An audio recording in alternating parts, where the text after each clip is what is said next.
everyone, this video is an introduction to Module 7, where we will continue our discussion of Greek heroes. So this module focuses on Homer's Iliad and Odyssey, which will include our heroes of the Trojan War, as well as Odysseus and his return. And so some of these may be familiar to you. You may have had to read some of these or had excerpts of some of these readings in your high school classes, and so you might be a little bit more familiar with these stories than some of the others. And you'll of course do the quiz over them, and you will be working on another assignment over Greek heroes. The last part of this module is to start thinking about your research paper, which is a project that will take us several modules to complete. The first step is to submit a topic proposal, which I'll talk about, and then next we'll be looking at doing an annotated bibliography and then actually drafting the paper itself. So this is what the module looks like. You have 3 chapters to read. The Trojan War and the fall of Troy and its aftermath are what basically the Iliad covers, mostly the end of the Trojan War. And so we get some of why it started, and then the ending, and then some of the return journey stories as well, specifically Agamemnon's. And then we have the return of Odysseus as well, and that would be the Odyssey. And then I did link, I'll try to find some more videos for you, but I did link this Thug Notes video of the Odyssey, which is just absolutely irreverent and pretty funny, but it does contain foul language. So if that's not your thing, you don't have to watch it. Readings quiz, we'll cover those chapters. I'm going to update that. And then we will, and then we'll be testing over that when we get to the next Greek exam as well. Then I have the research essay topic proposal in here, so something to start thinking about. Your major essay for this class is to write a larger research paper. It can be any topic related to mythology. I have had a whole bunch of different topics, a lot of variety. I encourage you to look for a topic that you're actually interested in researching. Again, it does need to be something that you can do research over, though, so it can't be like some universe that you created yourself or something like that. It does need to be something that you actually find sources on.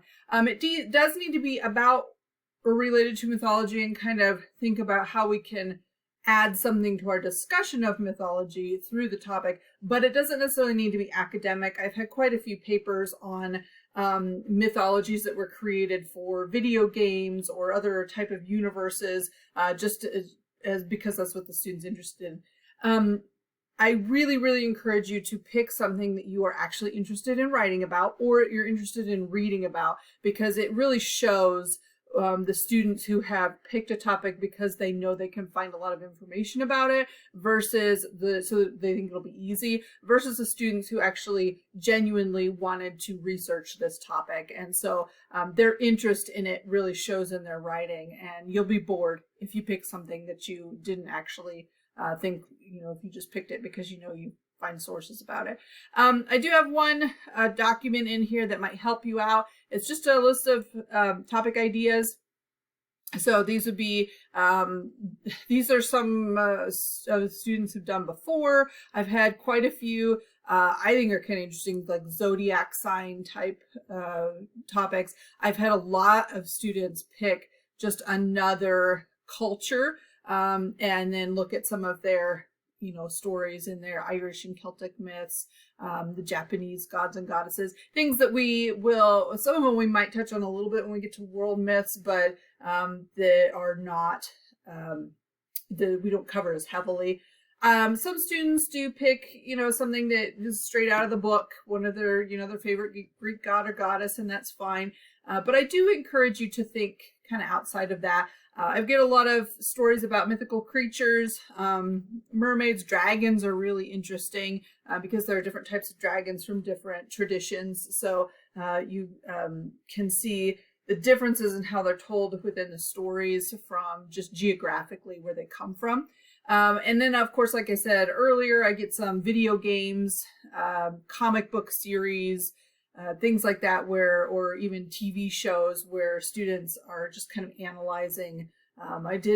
Someone I think did Tolkien one time as well. So they've just taken a universe created by someone else and they've analyzed that. So lots of interesting stuff, and these are just, you know, random ideas for you. You certainly don't have to choose off of that list, but every time I get a student who has just an interesting idea, I put it on this list so you can see the variety that we've seen so far. And then so what you're going to be doing, what you're going to be doing with that assignment is just writing me a 5 to 7 sentence paragraph about your idea. Now, you need to actually write out what you're planning on doing. If you just put fairy tales and submit that, I'm not going to approve it because I don't know what that means. What are you going to do with it? What are you planning on looking at? You know, that kind of thing. What sorts of questions do you have about your topic? How are you going to narrow it down or focus it? Really, anything about your topic, I want you to just write out your thoughts so far. And it may be kind of broad right now, or it may be kind of specific. It depends on where you're at. Sometimes students have more than one idea, and so they will write out a little bit about each one and put them in there, and that's fine because then I can tell you which one would make the better paper, but you do have to write it out. Now, if you change your topic after you submit the topic proposal, you'll need to email me to make sure that your new topic is one that would be approved, because you do need to have it approved. If you can change your topic basically up until you do the annotated bibliography. Once that is done, you cannot change your topic anymore. You have to use the same topic for the research paper. So really put some thought into this, maybe do some brainstorming, do some searching around to see what's out there, make sure that you can find sources about it. The last thing that you're doing in this module is just more with the Greek heroes.